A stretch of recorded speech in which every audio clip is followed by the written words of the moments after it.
melawan tipu daya iblis, artinya bersukacita senantiasa.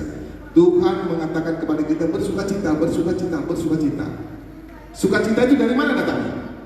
Sukacita itu bukan situasi, saudara. Dia datang dari hati.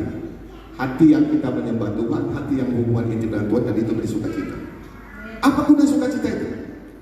Guna sukacita adalah untuk menghadapi tantangan hidup ini. Sukacita dari hati, bukan situasi. Dunia memberi situasi yang indah, kita senang. Lihat ini senang, dapat hadiah senang, lihat pemandangan senang, tapi bukan sukacita. Sukacita itu dari hati. Sukacita itu dapat melawan situasi apapun, dapat melawan situasi apapun penderitaan kita. Bila sukacita itu ada, itu yang menguatkan kita dengan Tuhan. Lalu tadi saya berpikir, waktu Tuhan Yesus di Taman Getsemani, waktu berdoa, waktu Tuhan mengatakan, Bapa kalau bisa cawan ini berlalu kepadaku, tapi kehendakmu yang jadi. Tuhan tetap bisa patuh kepada Bapa. Kenapa? Karena ada sukacita. Walaupun situasi yang sangat sulit, apapun yang sangat sulit, tapi ada sukacita. Itulah yang membuat kita melekat kepada Tuhan dan bisa melakukan kehendak Tuhan. Bagaimana kita biar bisa sukacita senantiasa? Tuhan, aku pengen sukacita senantiasa. Saya coba saudara membayangkan, di surga itu kan orang-orang yang sudah terseleksi, orang-orang yang penuh kasih, penuh cinta damai, penuh yang luar biasa. Kalau di satu rumah kita penuh dengan kasih, dengan istri dan anak-anak penuh kasih, wah itu udah surga, saudara. Tapi kalau kita ribut di rumah, emosi yang ada, sesuatu yang ada, nggak ada surga di sana, seperti neraka. Tuhan berkata bersukacitalah senantiasa, sukacita. Tuhan menciptakan kita, saudara dan saya, supaya kita bersukacita dan hidup berkelimpahan. Dan sekarang pertanyaan, kenapa kita tidak sukacita? Kenapa hidup kita tidak berkelimpahan? Berarti ada sesuatu yang salah dalam hidup kita. Ada sesuatu yang salah dalam kita menjalankan hidup ini. Ada sesuatu yang salah dalam kita kepercayaan kita kepada Tuhan. Tuhan ingin berkata kepada kita, bersukacitalah anakku, bersukacitalah senantiasa. Apa langkah kita supaya kita bisa bersukacita? Pertama adalah penguasaan diri. Penguasaan diri kita dalam arti suatu situasi apapun. Apakah kita bisa bersukacita? Apakah kita bisa membuat damai pada hati kita? Sukacita ini, saudara, adalah hubungan intim yang kita dengan Tuhan. Orang dunia gak bisa merasakan ini. Orang yang bisa merasakan sukacita adalah orang yang mengadakan ada yang hubungan intim dengan Tuhan. Orang yang berserah kepada Tuhan. Pertama adalah penguasaan diri. Kedua adalah jangan balas kejahatan dengan kejahatan. Anak-anak tolong dibawa ke sana, terganggu saya. Jangan balas kejahatan dengan kejahatan. Kalau kita balas kejahatan dengan kejahatan, hilang sukacita itu. Hilang dia. Kalau kita membalas kejahatan orang mengejek, kita mengejek kembali, hilang dia.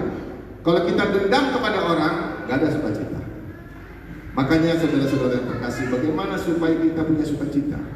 Sehingga apapun tantangan di depan kita bisa menghadapinya. Waktu bangsa Israel keluar dari Mesir ke tanah perjanjian, yang punya sukacita hanya Kaleb dan Yosua yang lahir tengah jalan. Kenapa? Dia tidak terkontaminasi dengan keadaan. Yang dari Mesir, itu ada keadaan bersungut-sungut, itu ada keadaan bersungut-sungut. Saudara, kenapa berkat tidak turun kepada kita? Kenapa hidup yang berkelimpahan tidak turun kepada bagi kita?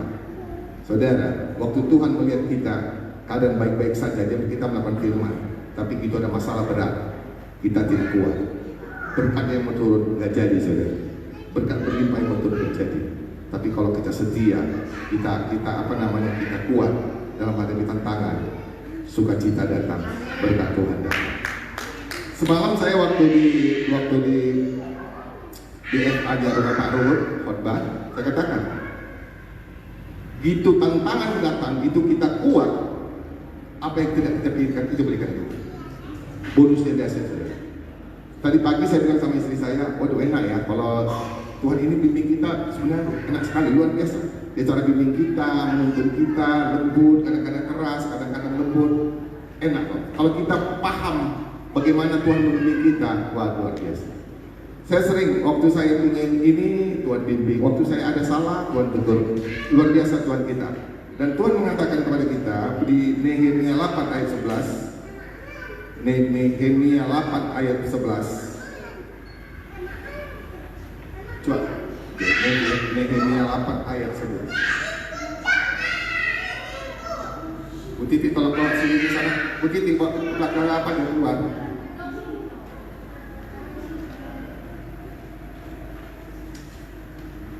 Nehemia 8 ayat 11. Demikian firman Tuhan.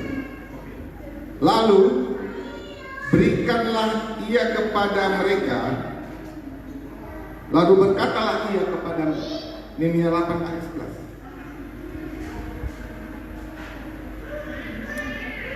Itu 12 ayat 11. Makanya saya heran Pak. Saya beda dengan Bapak. Lalu berkatalah ia kepada mereka, pergilah kamu, makanlah sedap-sedapan dan minumlah minuman manis, dan kirimlah sebagian kepada mereka yang tidak sedia apa-apa, karena hari ini adalah kudus bagi Tuhan kita.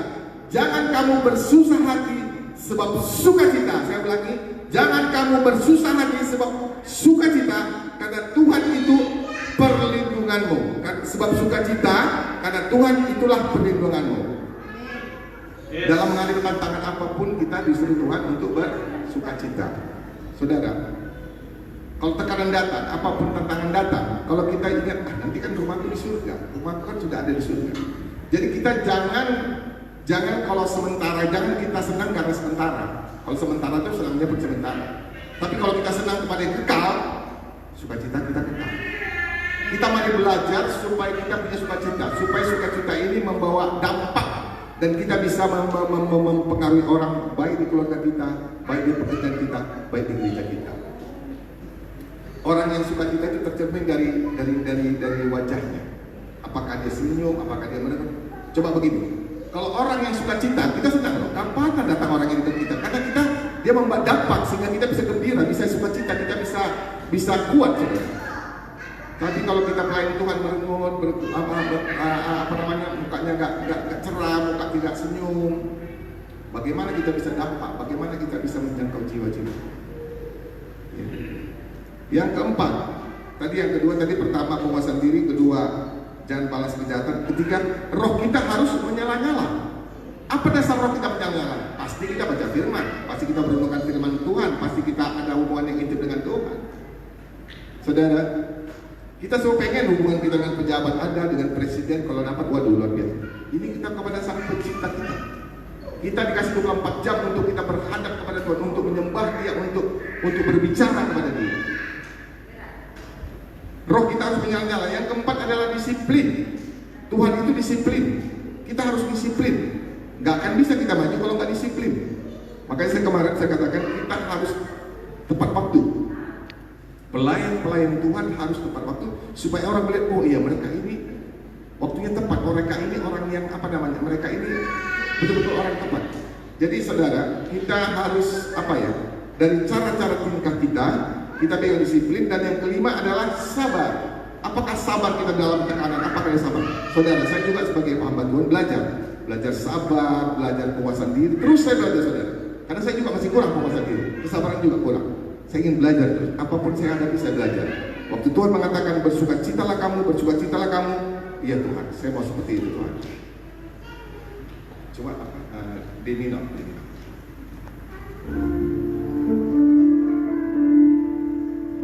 Masuk ruang Maha Kudus dengan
kita apalagi dari orang Tapanuli. Dulu nenek saya pemarah, suasana rumah, saya lihat dulu nenek saya, papa saya juga pemarah, turun juga ke anaknya kita pemarah. Tuhan bagaimana ya kita supaya gak pemarah, gimana ya supaya lemah lembut Tuhan ya? Tuhan kasih ayat ini, bersukacita, bersukacita. Bagaimana saudara, kalau rumah tangga kita, suasana yang penuh dengan sukacita, penuh dengan kedamaian, penuh lemah lembut, bukan aku, Tuhan. Sering percecokan rumah tangga dalam tanda keakuan. Aku kan gini, kamu salah. Mari kita bilang, aku yang salah, aku yang salah. Kalau suami bilang aku salah, istri bilang aku salah, tidak terjadi pertengkaran. Nama Tuhan dimuliakan. Mari kita buat suasana rumah tangga kita suasana yang begitu harmonis, begitu dengan penuh dengan kasih. Karena kita di dunia ini belajar. Karena di surga nanti tidak ada percecokan, di surga nanti tidak ada kebencian, di surga nanti ada penuh dengan kasih. Kalau nggak dari rumah tangga kita berbuat kasih, kita saling mengasihi, bagaimana kita bisa sampai ke surga, saudara? Terus tadi saya pikir, Tuhan ini kan keluarga kita kan ini suka emosi, suka ini. Kita yang harus mempengaruhi. Hidup dunia hanya dua, mempengaruhi atau dipengaruhi. Kita yang mempengaruhi, kita yang sebagai apa namanya untuk mempengaruhi ya. Kalau kita lebih iman kita lebih tinggi. Mari kita ciptakan suasana rumah tangga kita yang harmonis. Mari kita suasana kita yang penuh dengan kasih. Karena ini saudara, orang tidak bisa sukacita kalau ada kekhawatiran dalam hidupnya. Orang tidak bisa sukacita kalau ada kesombongan dalam hidupnya. Orang tidak akan bisa sukacita kalau keakuannya ada. Kenapa waktu Daud menari-nari sampai istrinya bilang, kamu seperti orang gila menari-nari? Dia tidak lepas dia menari-nari, karena dia rendah hati.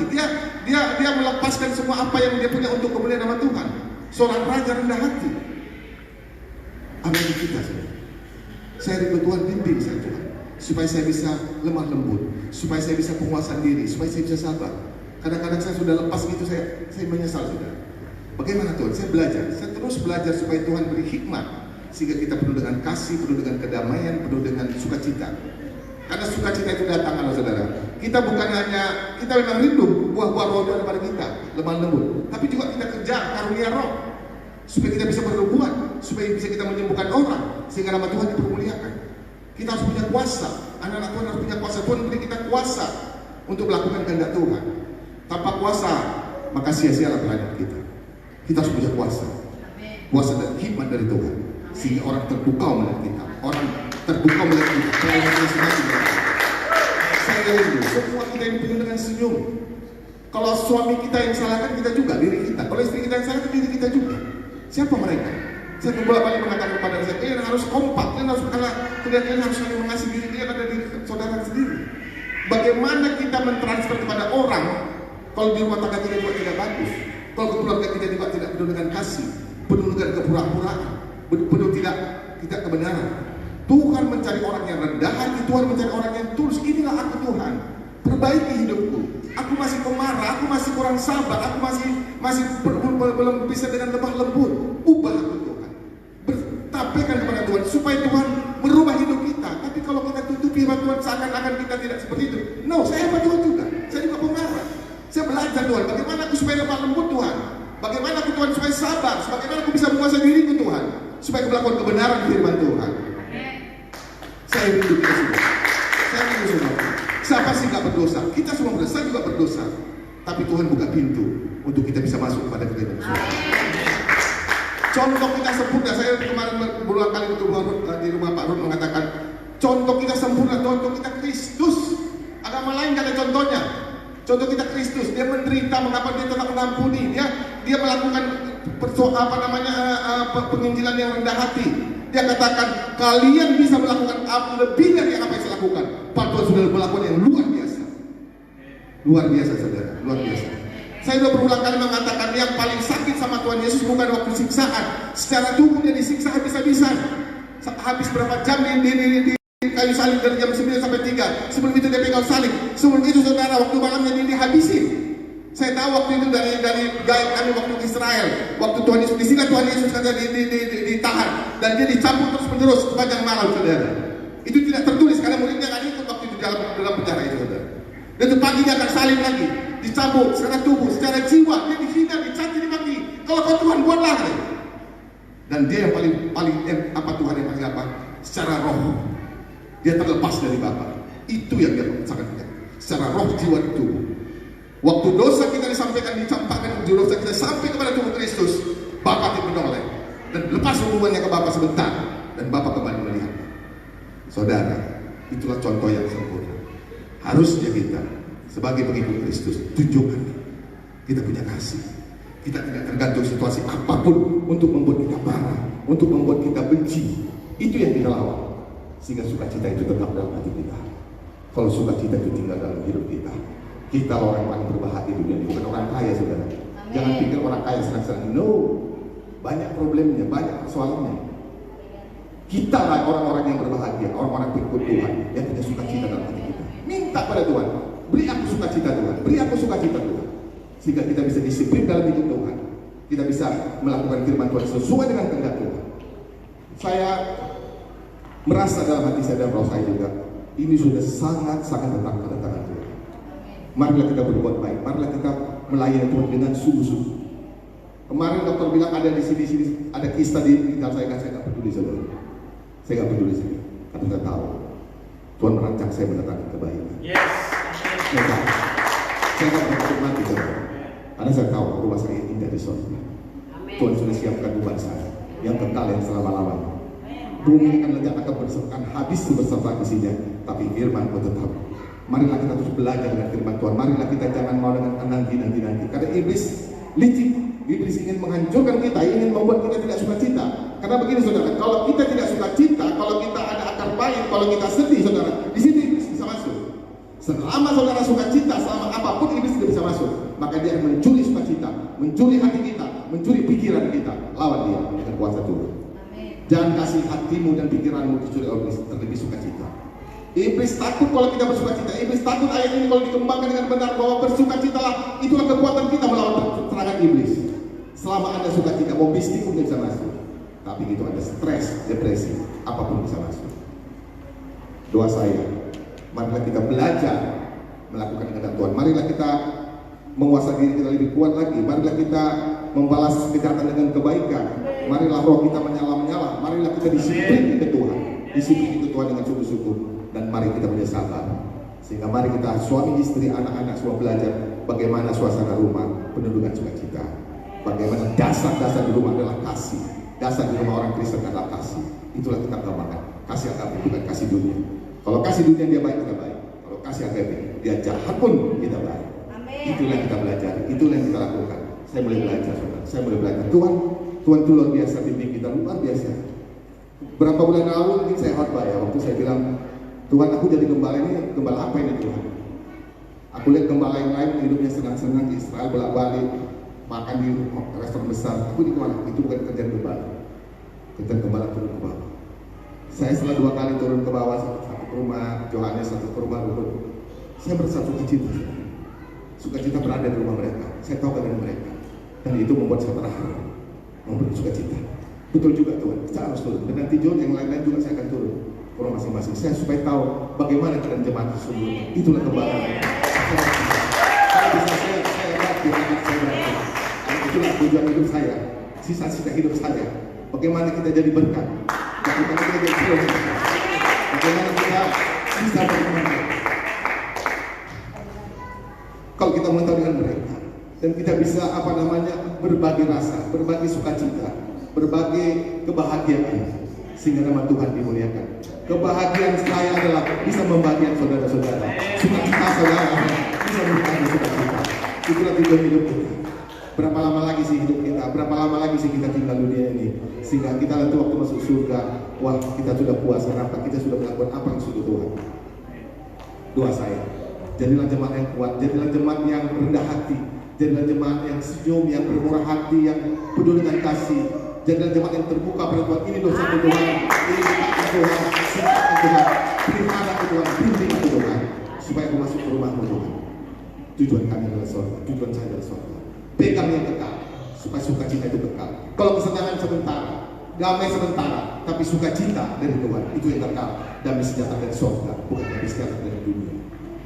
Sebentar lagi terjadi peperangan yang luar biasa. Sebentar lagi akan kelaparan yang luar biasa. Kita akan tergantung situasi. Kalau ada sukacita, Tuhan pasti akan menolong kita melalui orang. Amin. Jadilah orang yang tulus hati, jadilah pribadi yang luar biasa, jadilah hati yang penuh damai, jadilah hati yang suka menolong orang, jadilah hati yang punya perasaan yang bisa memperhatikan orang. Amin.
penyakit itu paling banyak dari pikiran, dari pikiran.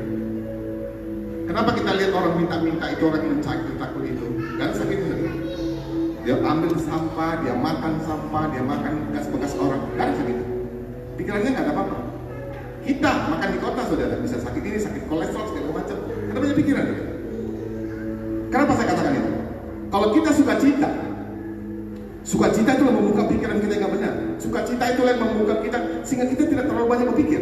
Amin. Saudara, karena kalau kita berpikir rumahku sudah ada di surga, mau apa pun di dunia ini nggak peduli aku, rumahku sudah di surga. Kalau itu apa yang mau kita pikir? Apapun di bagian semua, apa yang mau kita pikir? Kita berharap bahwa kita akan sampai di sana dan kita iman kita sampai di sana. Surga itu penuh dengan kasih, penuh dengan sukacita yang luar biasa. Di neraka neraka dibakar dan ribut terus di neraka. Orang yang penjahat cuma sana ribut terus. Bagaimana orang perampok di sana, pencuri di sana, tukang menjelekan orang, provokator semua di sana. Udah dibakar ribut lagi. Beda dengan di surga. Kita jumpa nenek kita jumpa Adam, kita jumpa Yusuf, jumpa Yesus. Waduh, nggak tahu ngomong gimana sukacita. Semua kita rindu ke sana. Jadi jangan mau berpikir di iblis, jangan mau ditipu iblis, jangan mau iblis ditakut-takutin kita. No, kita nggak perlu takut, kita punya Tuhan. Ini milik Tuhan. Harta Tuhan harta kita. Kalau kita anak Tuhan, warisan Tuhan sudah diberikan kepada kita. Kemarin ada pendeta dari Malaka yang waktu saya khotbah di sana, kata ke rumah saya, Pak Ron, nanti kita tinggal di dunia. Karena dunia bersama isinya akan lenyap, Tuhan kasih dunia yang baru. Dunia yang baru, kita tinggal di sini. Maka firman Tuhan kita akan kasih lumbung-lumbung, kita kasih rumah yang luar biasa. Saya masih diskusi sama dia.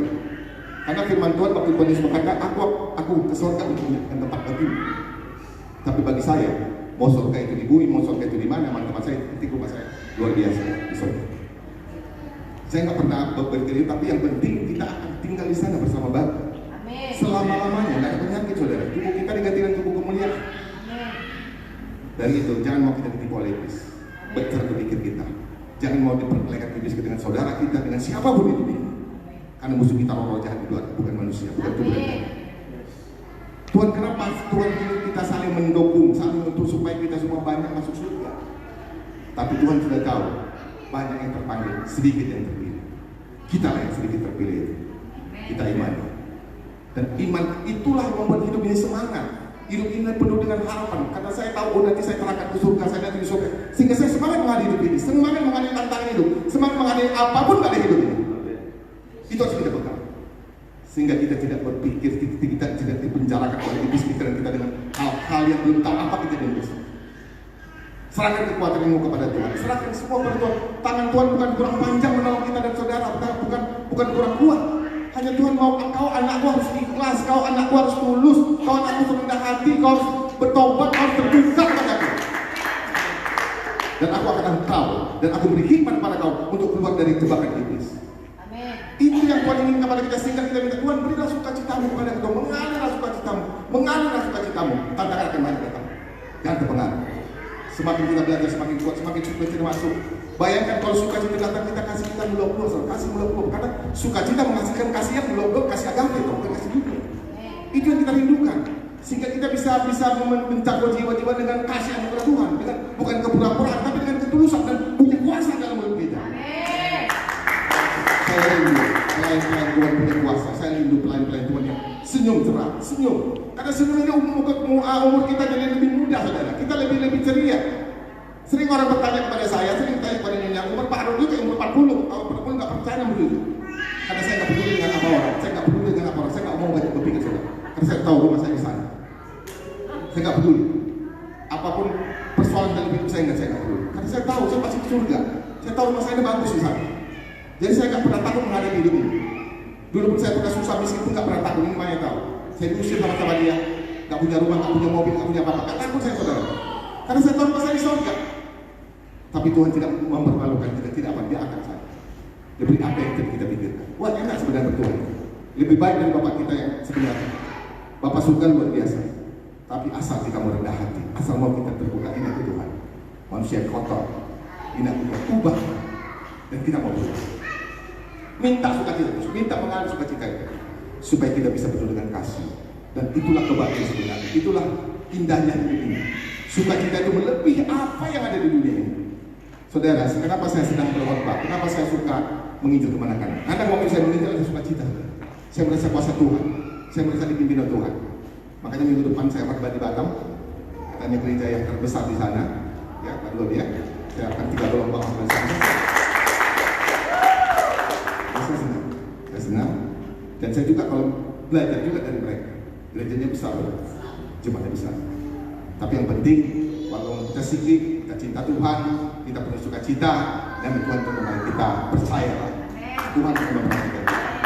Apapun kalian saudara, bagaimanapun kalian saudara, tapi kalau kita pegang, terbuka pada Tuhan, dan mau bertobat dengan sungguh-sungguh, apa yang tidak saudara pikirkan, itu yang diberikan Tuhan. Nama Tuhan.